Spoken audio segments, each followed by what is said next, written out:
प्यारे बुजुर्गों, माताओं, भाई और बहनों, आजकल के माहौल में जिसमें कि हम जी रहे हैं,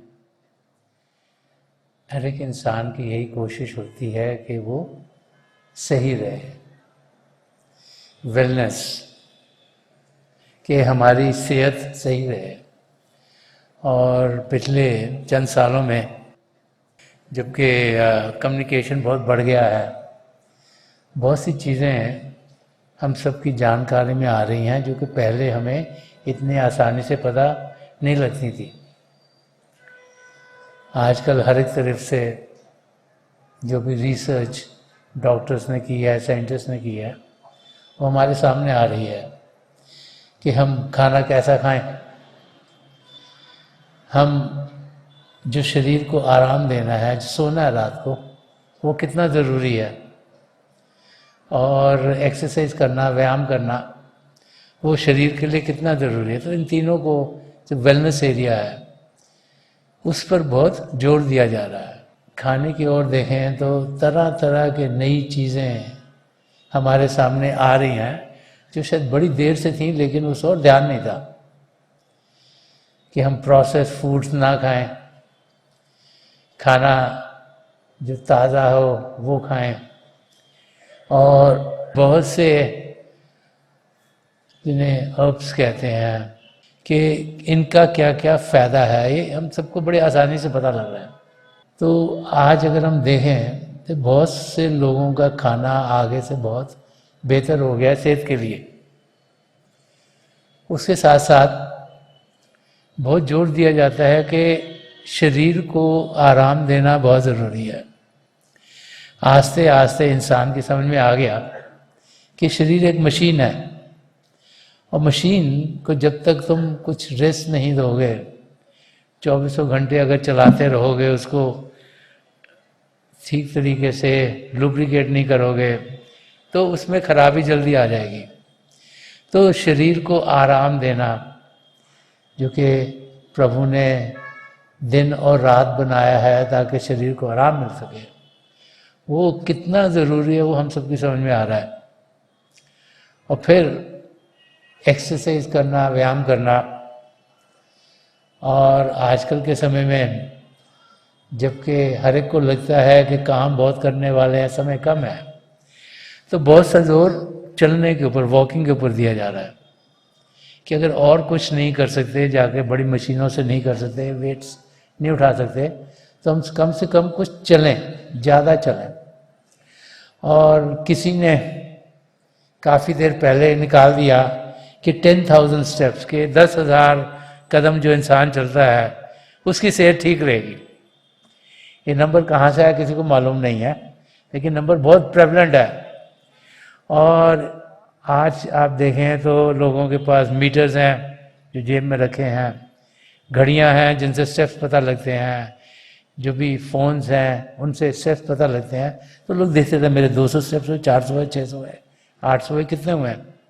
और लोग वॉक करना चाहते हैं, स्टेप्स लेना चाहते हैं। ये चीज़ें हम सब कर रहे हैं ताकि हमारा शरीर कायम रहे। और जब हम इतना ख्याल शरीर की ओर करते हैं और इतना ध्यान दे रहे हैं कि हमने कुछ व्यायाम किया कि नहीं करा शरीर में, ताकि तंदुरुस्ती रहे, शरीर ठीक ठाक रहे, तो महापुरुष समझाते कि हमें एक और एरिया है जहाँ ध्यान देना चाहिए, जो कि शरीर की वेलनेस से भी ज़्यादा इम्पोर्टेंट है। वो है आत्मा का ख्याल करना। तो आत्मा को क्या चाहिए? शरीर को चाहिए कि उसे आराम मिले, शरीर को चाहिए उसे खुराक अच्छी मिले, शरीर को चाहिए वो चलता फिरता रहे, एक्सरसाइज करे, तो वो सही रहता है। तो आत्मा को क्या चाहिए जिससे कि वो सही रहे? और जैसे अब मैकेनिज्म्स हैं कि भाई कितने घंटे आप सोए आपको मालूम होता है, को पता है इतने घंटे मैं सोया हूँ, ज़्यादा सोना चाहिए, कम सोना चाहिए। क्या हमने खाया वो भी हमें मालूम है कि हमने क्या खाया, इसका क्या असर है। आजकल तो बहुत सी चीज़ें मिल गई हैं जिसके ज़रिए आप कुछ खाते हो, आपकी ब्लड शुगर कैसे ऊपर नीचे जा रही है वो भी आप ट्रैक कर सकते हो, तरह तरह की चीज़ें मिलती हैं। और इंसान को मालूम होता है ये मैंने खाया मेरा शुगर इतना लेवल बढ़ गया, ये खाने से ये चीज़ ठीक नहीं है, ये ठीक है, सब चीज़ें मालूम हो जाती हैं। और ऐसी एक्सरसाइज हमने कितनी की, दिन में क्या किया, वो भी बड़े जर्नल्स मिलते हैं जिसमें इंसान ट्रैक कर सकता है। लेकिन आत्मा के लिए क्या करें?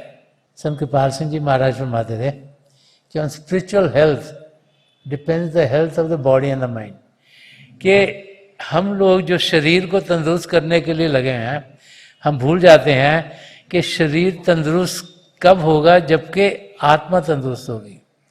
कि आत्मा बुनियाद है जिसके ऊपर ये शरीर बना है, ये मन बना हुआ है।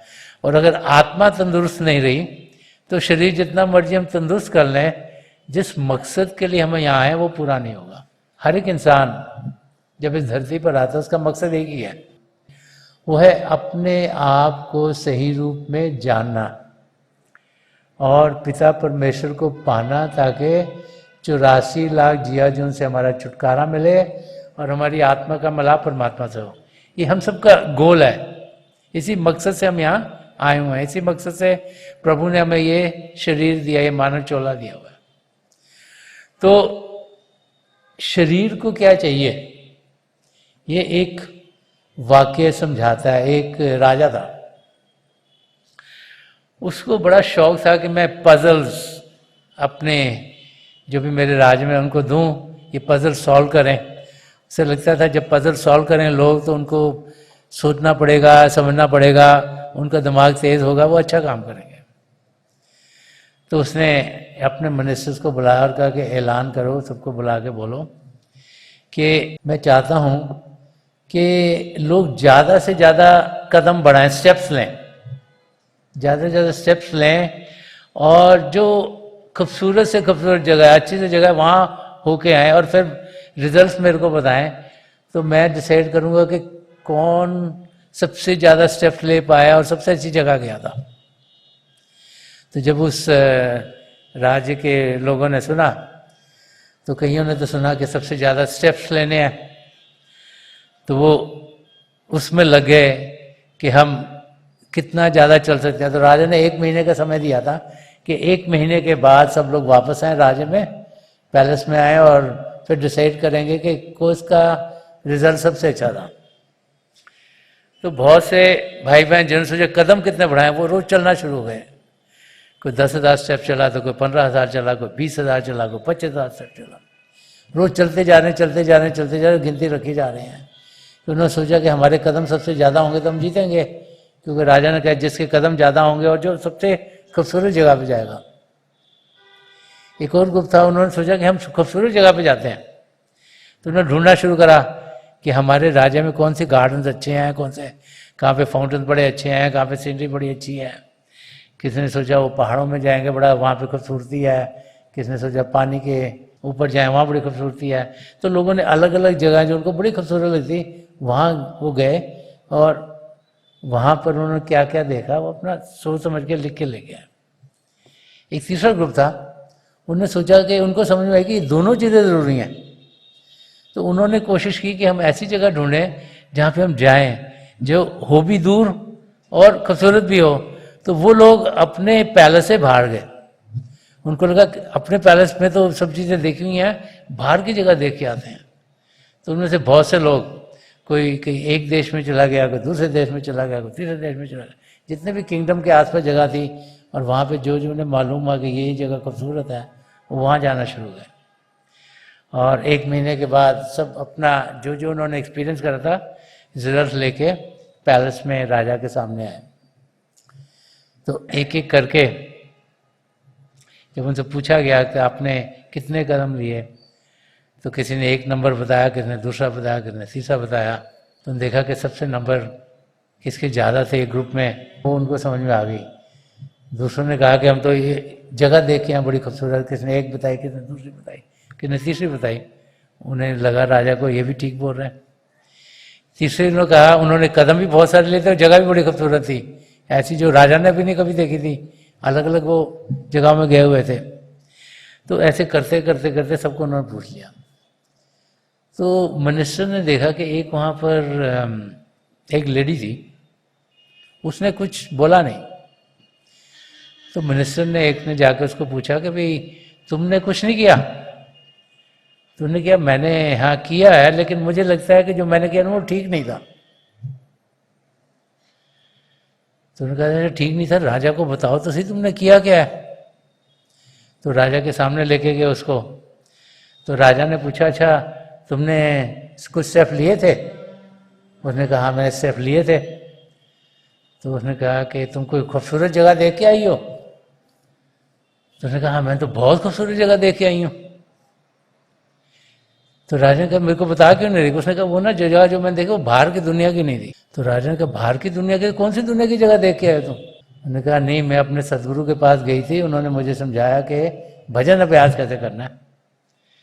तो मैंने 1 महीना भजन अभ्यास किया।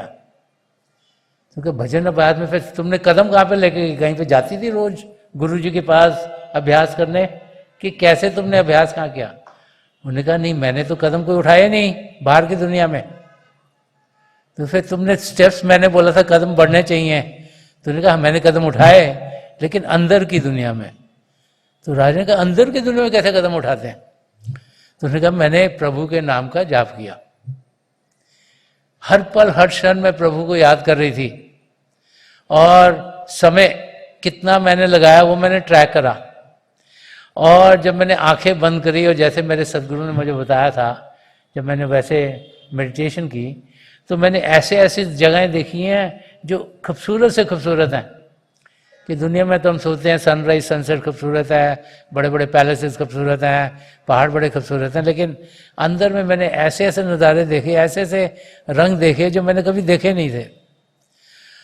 और राजा सोचना शुरू हो गया कि जब उसने और बताया कि मेडिटेशन कैसे की, और राजा ने उसको पूछा कि मुझे भी बताओ कैसे की, और उसने राजा को जब तरीका बताया और राजा बैठा आंखें बंद कर, तो उसको भी कुछ अंदर रोशनी दिखनी शुरू हुई। तो राजा को समझ में आई कि ज़रूरी नहीं कि खूबसूरत चीज़ें बाहर की होती हैं, ज़रूरी नहीं कि कदम सिर्फ बाहर की दुनिया में उठाए जाते हैं, कदम हम सब असलियत की ओर बढ़ा सकते हैं।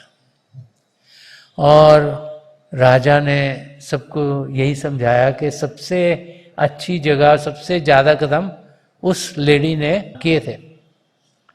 अब जब हम ऐसा वाक्य सुनते हैं तो बहुत सी बार जब हम संत दर्शन सिंह जी महाराज के लिखे हुए शब्दों को सुनते हैं तो वो हमें समझाते हैं कि ये जो अध्यात्म का रास्ता है ये क्या है, अपने आप को जानना क्या है, पिता परमेश्वर को पाना क्या है। कि ये जानना कि हम शरीर नहीं, शरीर को कुछ जो ताकत दे रही है वो हमारा असली रूप है। जब तक वो ताकत इस शरीर में है, ये शरीर कायम है, जब वो ताकत, उसे हम आत्मा कहें, रूह कहें, सोल कहें, किसी भी नाम से पुकारें, जब वो शरीर को सदा सदा के लिए छोड़ देती है तो ये शरीर बेकाम हो जाता है, काम करने के लायक नहीं रहता।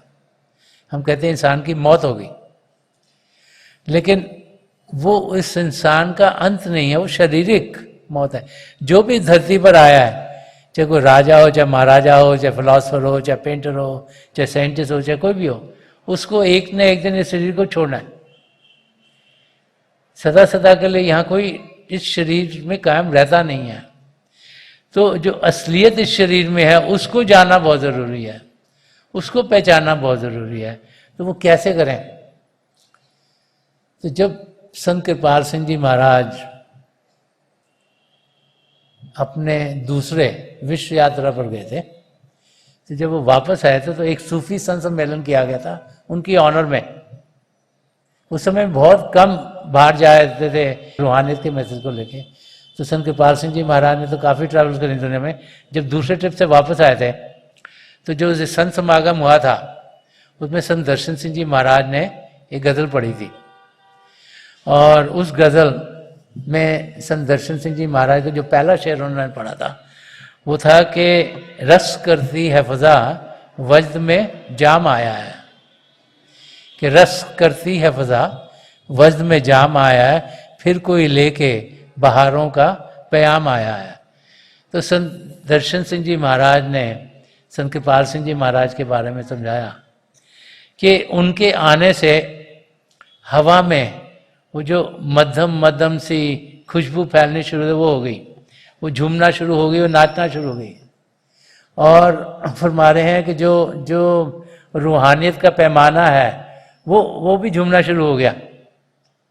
तो क्या समझा रहे हैं कि जब हम संत कृपाल सिंह जी महाराज के अंग संग होते थे तो सारा एटमॉस्फेयर प्रभु के प्रेम की मस्ती से गूंजना शुरू हो जाता था, और उनका प्यार, उनकी अटेंशन, उनकी जो दर्शन हमें मिलते थे, जो उनकी आंखों से हमारी आंखों तक, उनके दिल से हमारे दिल तक, उनकी रूह से हमारे रूह तक जो कनेक्शन होता था, वो हमें एक मस्ती के आलम में पहुंचा देता था कि रक्स करती है फजा वज्द में जाम आया है।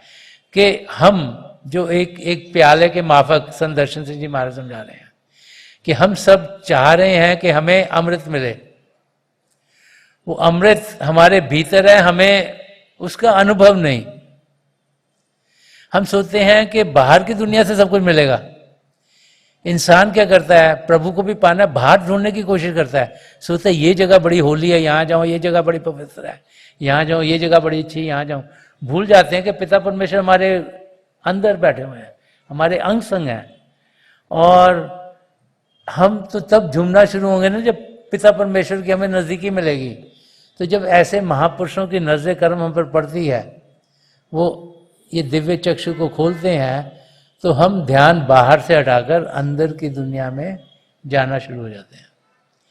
और जब अंदर की दुनिया में बढ़ेंगे तो हम देखेंगे ये प्यार से भरपूर दुनिया है, ये रंगों से भरपूर दुनिया है, यहाँ सुख ही सुख है, यहाँ चैन ही चैन है, यहाँ मस्ती मस्ती है, आनंद ही आनंद है। ये ऐसी दुनिया है जहाँ पर ना कोई दुख है, ना कोई दर्द है, खुशियाँ हैं, आनंद है। और ये इसलिए है कि वहाँ पर प्रभु की हमें नज़दीकी मिल रही है, हम उसका अनुभव कर रहे हैं। हालांकि पिता परमेश्वर हम सबके अंग संग हैं, उनसे नज़दीक और कोई है नहीं, लेकिन हम उनका अनुभव नहीं करते।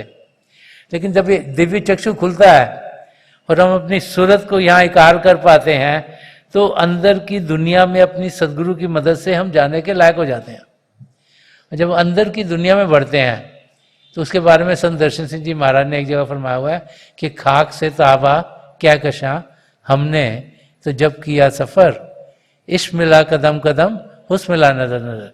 कि जब अंदर की दुनिया में बढ़ते हैं तो हम उस यात्रा पर जाते हैं जो कि प्यार से भरपूर है, जहाँ खूबसूरती खूबसूरती है, जहाँ शांति शांति, जहाँ आनंद ही आनंद है। और उस यात्रा पर महापुरुष समझा जाए, हम में से हर एक जा सकते हैं।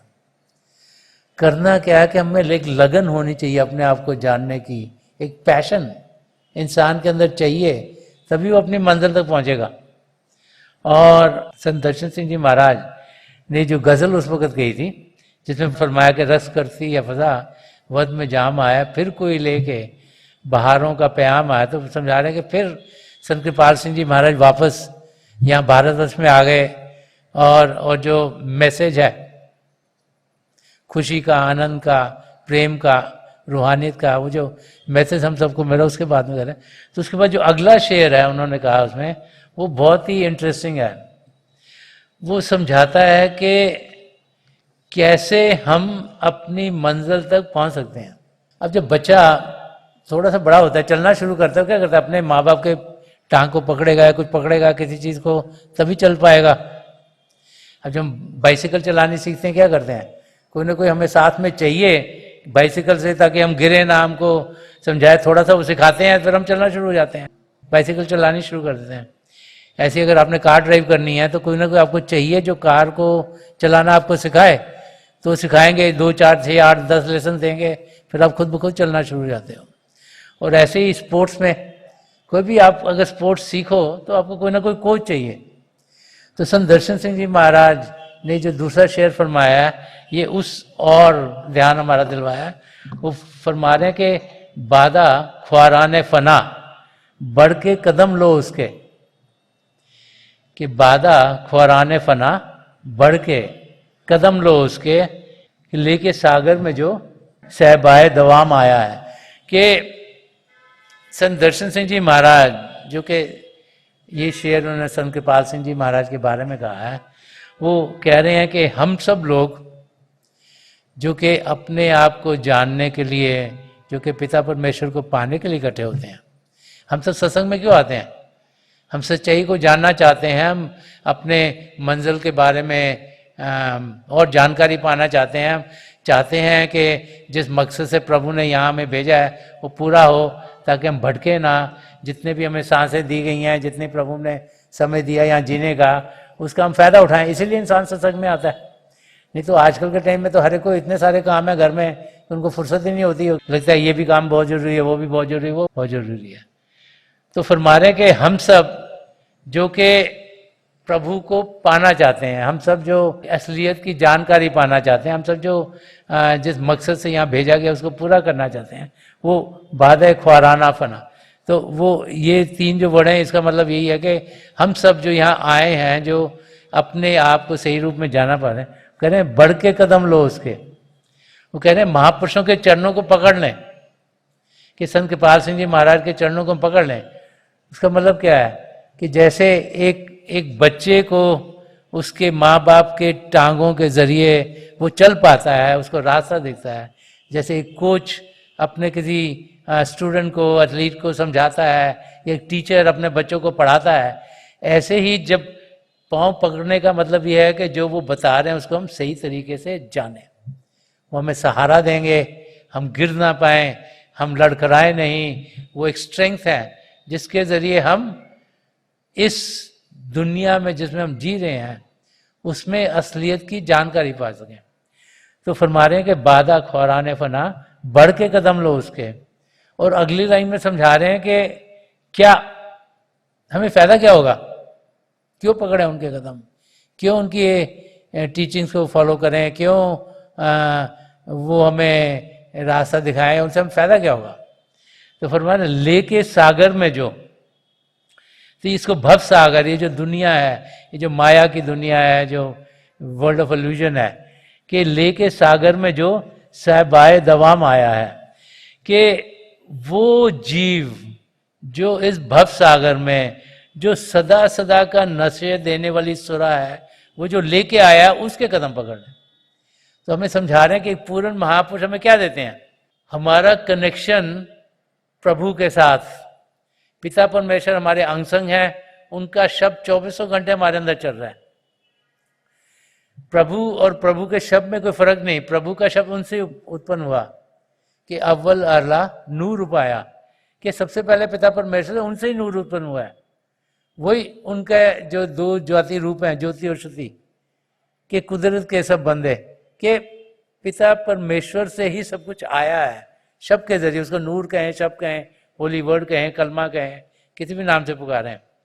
तो वो शब्द हमारे कण कण में समाया, हमारे भीतर चल रहा है, हमें जुड़ना नहीं आता। तो एक पूर्ण महापुरुष जब आते हैं, वो जब अपनी कमाई का थोड़ा सा हिस्सा हमें देते हैं और अपनी तवज्जो हमें देते हैं, तो ये शिव नेत्र 10वां द्वार जो हमारा बंद खुलता है, और हम फिर अंदर में प्रभु की ज्योति और श्रुति के जुड़ने के लायक हो जाते हैं, उसका हम अनुभव करते हैं। तो वही यहाँ समझाया गया है कि लेके सागर में, ये तो भव सागर है, ये तो माया की दुनिया है, यहाँ पर दिखता कुछ और है, असलियत में कुछ और है। इसीलिए क्योंकि अभी हम पिंड के देश में रह रहे हैं, जो अण्ड के देश की रिफ्लेक्शन है, जो ब्रह्मांड का देश है ब्रह्मांड की रिफ्लेक्शन है, जो ब्रह्मांड का देश है वो पार ब्रह्म की रिफ्लेक्शन है, जो पार ब्रह्म का देश है वो सचखंड की रिफ्लेक्शन। तो असलियत सचखंड में है, हमारी आत्मा सचखंड की वासी है। हम निवरोल अवस्था में वहीं थे, लेकिन जैसे जैसे नीचे आए हमारे ऊपर पर्दे चढ़ गए, अलग अलग शरीर चढ़ गए। अब इतने शरीर चढ़े हुए हैं कि असलियत दिखती नहीं। तो जो भजन सिमरन का तरीका है वो एक एक करके इन शरीरों को अपने आप से अलग करना है, ताकि असलियत की हम जानकारी पा सकें और फिर हमारे कदम हमें अपनी मंजिल की ओर तेजी से लेके जा सकें। तो यही समझा रहे हैं कि लेके सागर में जो शहबाए दवाम आया है, कि एक ऐसे पूर्ण महापुरुष जैसे कि संत कृपाल सिंह जी महाराज थे, उनके बारे में संत दर्शन सिंह जी महाराज फरमा रहे हैं कि वो प्रभु की रजा से आए, उनके हुक्म से आए, और वो हम सबको उस नूर, उस शब्द के साथ जोड़ने के लिए आए थे। एक जगह और संत दर्शन सिंह जी महाराज ने फरमाया कि जब महापुरुष आते तो वो क्या करने आते हैं। एक जगह उन्होंने फरमाया कि लौट आए हैं यार के दर से, वक्त ने जब हमें पुकारा है। तो हमें समझा रहे हैं कि मैं तो प्रभु के साथ बैठा हुआ था, मजे कर रहा था ऊपर, उनको यार पिता परमेश्वर कहा कि मैं तो यार के दर पे बैठा हुआ था, पिता परमेश्वर के साथ था, लेकिन यहाँ जमीन पर नीड हुई, जरूरत पड़ी, तो प्रभु ने मुझे भेज दिया कि लौट आए हैं यार के दर से, वक्त ने जब हमें पुकारा है। तो वो आते इसीलिए हैं ताकि हम लोग जो कि मन माया की ओर खिंचे चले जाते हैं, हम लोग जो दुनिया की दलदल में फंस जाते हैं। और दलदल में क्या होता है, जब कोई दलदल में हाथ पैर मारता है, अगर आपने किसी को दलदल में फंसता हो देखा, तो जितना वो हाथ पैर दलदल में होता है उतना धंसा चला जाता है। तो हम लोग जितना प्रभु को बाहर की दुनिया में ढूंढने की कोशिश करते हैं, उतना ही प्रभु से दूर चले जाते हैं। जब तक कोई बाहर ना खड़ा हो जो कि सॉलिड ग्राउंड पर हो, वो हमें हाथ पकड़ाए, हमें सहारा दे, तभी हम उस दलदल से निकल पाते हैं। अपने आप तो निकल नहीं सकते, क्योंकि एक बार इंसान दलदल में फंस गया, जितना हाथ पैर मारे उतना और धंसा जाएगा। तो संत दर्शन सिंह जी महाराज हम समझा रहे हैं कि सॉलिड ग्राउंड पे कोई चाहिए जो कि हमें दलदल से निकाल सके, और उसी के कदम पकड़ने के लिए कह रहे हैं कि उन्हीं को पकड़ें, उनका सहारा लें, तब हम अपनी मंजिल तक पहुंच पाएंगे। जब हम हिस्ट्री में देते हैं तो हर एक जाति में, हर एक कौम में, हर एक टाइम में महापुरुष आते चले आए हमें समझाने के लिए कि असलियत क्या है, ताकि हम जानें कि ये जो हमें ये मौका मिला है इस मानव चोले में होने का, ये कितना इम्पोर्टेंट है। ये एक सुनहरा मौका ऐसे कहा जाता है। अगर हम सोचें कि 84 लाख जिया जून में से हर एक में से हमारी आत्मा को जाना पड़े तब मानव चोला मिलेगा, तो आप सोचते कितने करोड़ों साल लग जाएंगे, उसके बाद ही हम इस अवस्था में आ पाएंगे।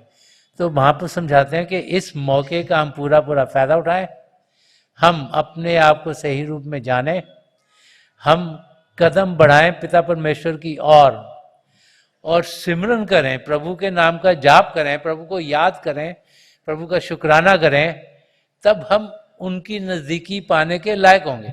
भजन अभ्यास करने का तरीका सिंपल है, आसान है, लेकिन मेहनत करनी पड़ती है, बाकायदगी से बैठना पड़ता है। मन की तो कोशिश होगी, कोई ना कोई रुकावट डालेगा, कभी इस चीज़ में भटकाएगा, कभी उस चीज़ में भटकाएगा, कभी उस चीज़ में भटकाएगा, लेकिन हमें अपने आप को अपने मंजिल की ओर तेजी से बढ़ाना है। हमारी मंजिल हमारे भीतर है। जितना ज़्यादा ध्यान अंदर की ओर करेंगे उतना प्रभु की नज़दीकी पाएंगे, और जितना प्रभु की नज़दीकी पाएंगे उतना हमारी ज़िंदगी हरी भरी होगी, खुशियों से भरपूर होगी। क्योंकि जब अंदर से इंसान शांत होता है, खुश होता है, तो बाहर की दुनिया की किसी चीज़ का उसको असर नहीं होता। जैसे बाहर बहुत गर्मी है, आप घर में बैठे, आपका एयर कंडीशन चल रहा है, आपको गर्मी नहीं लग रही। बाहर बहुत ठंड है, आपके घर में हीटर लगा हुआ है, आपको नहीं लग रही ठंड। तो हमारे अंदर ये बहुत बड़ा एयर कंडीशन लगा हुआ है जो कि किसी भी मुश्किल को दूर कर देता है, लेकिन हमें उसका इस्तेमाल करना है। अगर हमारे घर एयर कंडीशन लगा हुआ हो, उसका हम स्विच ऑन ना करें तो हम उससे कोई फ़ायदा नहीं उठा पाते। तो भजन अभ्यास करना उस एयर कंडीशन को ऑन करना है, ताकि वो चले, जिसके लिए वो बना है वो वाला काम कर पाए। और जितना ज़्यादा समय हम अंदर की दुनिया में बिता सकेंगे उतना ही हम देखेंगे कि ये ज़िंदगी खुशियों से भरपूर होगी, और हम अपनी मंजिल की ओर तेज़ी से बढ़ते चलेंगे। बार बार महापुरुष यही समझाते चले हैं, हम में से हर एक प्रभु को पा सकता है, कोई ऐसा इंसान नहीं जो प्रभु को ना पा सके। लेकिन हमें एक लगन चाहिए, हमारे अंदर एक पैशन हो, हम प्रभु की ओर बढ़ें, हम अपने आप को जानने की कोशिश करें, परमात्मा को पाने के लिए कदम बढ़ाएं, अपनी ज़िंदगी को सुधारें। और अगर आत्मा को उसकी खुराक मिलेगी, आत्मा की खुराक है अंदर के शब्द के साथ जुड़ना, उसके ज़रिए वो यहाँ आई है। जब अभ्यास करते हैं तो जब शब्द के साथ हम जुड़ते हैं, जब प्रभु की ज्योत के दर्शन करते हैं, प्रभु की ध्वनि को सुनते हैं, तो उसको ताकत मिलती है, वो तंदुरुस्त होती है। और आप में से कईयों ने देखा होगा, घास अगर बहुत धूप हो तो वो पीली पड़ जाती है, लगता है जैसे मर गई, लेकिन उसी को पानी दो तो फिर से हरी भरी हो जाती है। तो वही हालत हमारी आत्मा 84 लाख जिया में भटकते हुए सुकड़ सी गई है, लेकिन जैसे वो शब्द के साथ जुड़ती है उसको तंदुरुस्ती मिलती है, वो अपनी पावरफुल अवस्था में आती है, ताकि वो जब जब वो ठीक होगी, हमारी आत्मा ठीक होगी, तो हमारा मन भी ठीक होगा, हमारा शरीर भी ठीक होगा। तो हम लोग जो कि इतना समय अपने शरीर को ठीक करने में लगाते हैं, हमने जानना चाहिए कि अगर शरीर ठीक हो भी गया और आत्मा ठीक नहीं हुई तो फिर से 84 लाख जिया जो ने भटकना पड़ेगा। ये पता नहीं कितने शरीरों में से जाना पड़े वापस आने के लिए। तो हम कोशिश करें कि हम अपनी आत्मा को सही करें, और आत्मा सही होगी तो शरीर खुद ब खुद सही हो जाएगा। और इसीलिए बार बार बार महाप्रभु समझाते हैं कि हम अभ्यास करें, रोज़ाना करें, बाकायदे से करें। जैसे आपको शरीर ठीक करने के लिए अगर खाना पीना ठीक खाना है तो रोज़ खाना है, ये नहीं हफ्ते में एक दिन ठीक खा लिया, बाकी 6 दिन गड़बड़ कर ली और सोचा कि हाँ जी मैं ठीक रहूँगा। अगर आपको एक्सरसाइज करनी है वो भी रोज़ाना करनी है, ये नहीं हफ्ते में एक बार ही करी, बाकी का करने की कोई लोड़ नहीं। तो जो नींद भी है वो नहीं कि 3-4 दिन सोए नहीं फिर सोचा 2 दिन इकट्ठे ही सो लो, रोज़ाना करनी पड़ती है ताकि आपका शरीर चले। ऐसे ही रोज़ाना अभ्यास करना बहुत ज़रूरी है, उसके लिए हमें समय नियुक्त करना है। संत कृपाल सिंह जी महाराज छोटी सी उम्र से ही, जब उन्होंने 10th क्लास पास की थी मैट्रिकुलेशन, तो उनके सामने सवाल था, मैंने आगे करना क्या, हर एक बच्चे को सवाल होता है, मैंने 10th पास कर लिया, आजकल 12th पास कर लिया, आगे मैं क्या करूं। तो उन्होंने इस पर ध्यान दिया और इस नतीजे पहुंचे कि God first and everything else next, कि प्रभु को पाना, प्रभु को जानना, प्रभु को पहचानना, प्रभु से एक में, वो सबसे ज़रूरी है, बाकी चीज़ें सब उसके बाद हैं। तो अगर हम भी अपनी ज़िंदगी में प्रभु को जानना, उनसे एक में होना ज़रूरी समझेंगे तो हम अपनी मंजिल तक ज़रूर पहुंचेंगे, और अपनी ज़िंदगी भी फिर हम ऐसी बनाएंगे जिसमें कि हम अपनी आत्मा का मिलाप करा सकें। तो बार बार बार महाप्रभु समझाते हैं कि सब कुछ घर में बाहर नहीं, बाहर टोले सो भरम बुलाइए। गुरु अर्जन देव जी महाराज ने फरमाया कि सब कुछ हमारे भीतर है, बाहर कुछ भी नहीं। हम बाहर इधर ढूंढेंगे, इधर ढूंढेंगे, इधर कुछ मिलेगा नहीं। जो बाहर की दुनिया में जाएगा वो भरम में घूमता रहेगा, इल्यूजनरी वर्ल्ड में घूमता रहेगा। हम अंदर की दुनिया में जाएं, और अंदर की दुनिया में जाने के लिए शरीर को शांत करना और मन को शांत करना है, और यही अभ्यास करने का तरीका। और बार बार बार महापुरुष हमें समझाते चलें कि हम अभ्यास करें। तो थोड़ी देर के लिए हम सब अभ्यास के लिए बैठ जाएं। आप जहाँ भी बैठे हो आराम से बैठिएगा, अपनी आंखें बंद कर लीजिएगा, और ये जो आंखों के डेले आई बॉल्स हैं ये एकदम सामने, सीधे सामने होने चाहिए। आंखें बंद करते वो भाई बहन जिन्हें नाम की देन मिली आप सिमरन कीजिएगा। जो भाई बहन यहाँ नए हैं, आप पिता परमेश्वर के किसी भी जाति नाम का जाप कीजिएगा। जाप मन ही मन करना है, ऊंचा नहीं दोहराना। थोड़ी देर में आप देखेंगे कि आपके सामने रोशनी के चिन्ह आपको दिखने शुरू होंगे। शुरू में ऐसे लगता है रोशनी आगे चली गई, और थोड़ी देर बाद ऐसे लगेगा जैसे रोशनियाँ टिक गई हैं। तो वो कह रहा है कि प्रभु की जोत आप सबके अंदर है, कहीं बाहर से नहीं आ रही, आपके अंदर है। जब आपका ध्यान टिकता है आपको रोशनी दिखाई देती है, जब आपका ध्यान टूट जाता है तो आपको अंधेरा अंधेरा दे देता है। और समय के साथ साथ जैसे जैसे आपका ध्यान ज़्यादा टिकना शुरू हो जाता है, आपको लगता है रोशनी टिक गई है, और बहुत से और नज़ारे आपके सामने खुलने शुरू हो जाते हैं। आसमां, उसमें चिमटे सितारे, अंदर का चंद्रमा, अंदर में सूर्य, और बहुत से नज़ारे आपको देखने मिलते हैं। तो जो कुछ आपको दिखता है उसके बीच में देखिएगा, और जो जो आपके लिए बेहतर है वो अनुभव आपको होते चल जाएंगे। तो मेरी प्रभु के चरण कमलों में जो पिछली सेंचुरी के महापुरुष हुए हैं, हजूर बाबा सावन सिंह जी महाराज, परम संत कृपाल सिंह जी महाराज, दयाल प्रसन्न दर्शन सिंह जी महाराज के चरण कमलों में यही प्रार्थना है कि जो जो हम सबके लिए बेहतर हो महापुरुष हमें दें, हमें सबके साथ जोड़ें, हमारे भीतर में प्रभु की ज्योत के दर्शन करवाएं। थोड़ी देर में मैं आपको इस बैठक से उठाऊंगा, और मेरी शुभकामना आप सबके साथ है।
छोड़ दीजिए जी, प्लीज़ लीव ऑफ।